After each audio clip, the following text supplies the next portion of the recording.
ಎಷ್ಟು ಅವಕಾಶಗಳು ಬರ್ತವೋ ಆ ಎಲ್ಲ ಅವಕಾಶಗಳನ್ನು ಬಳಸ್ಕೋಬೇಕು, ಬೆಳಿಬೇಕು, ಬದುಕಬೇಕು.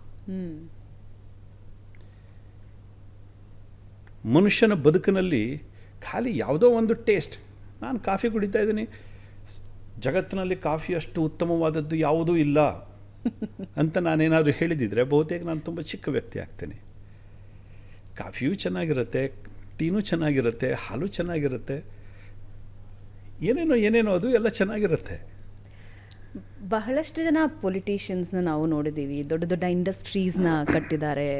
ಆದರೆ ನೀವು ಹೇಳ್ತೀರಿ ನಾನು ಸೊಸೈಟಿಗೆ ಏನನ್ನೋ ಕೊಡಬೇಕು ಅಂತಿದ್ದೀನಿ, ನ್ಯಾನೋ ಟೆಕ್ನಾಲಜಿ ಮೂಲಕ ಸೋಷಿಯಲ್ ವೆಲ್ನೆಸ್ನ ಕಾಪಾಡಬೇಕು ಅಂತಿದ್ದೀನಿ, ಹೆಲ್ತ್ ಕಾಪಾಡಬೇಕು ಅಂತಿದ್ದೀನಿ ಅಂತ ನ್ಯಾನೋ ಟೆಕ್ನಾಲಜಿ ಕಡೆಗೆ ಹೋಗ್ತಿದ್ದೀರಾ.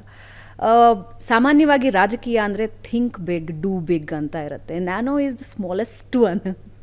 I am curious about the technology. ಆ ಪರಿಮಿತಿಯೇ ಬೇರೆ. ಮಿತಿ ಮತ್ತು ಪರಿಮಿತಿ ಇದರ ಎರಡರಿಂದನೂ ಆಚೆ ಬಂದಾಗ ನಮಗೆ ಜಗತ್ತಿನ ಅನಾವರಣ ಆಗುತ್ತೆ. ಹೌದು, ನ್ಯಾನೋ ತುಂಬ ಚಿಕ್ಕದು, 10⁻⁹.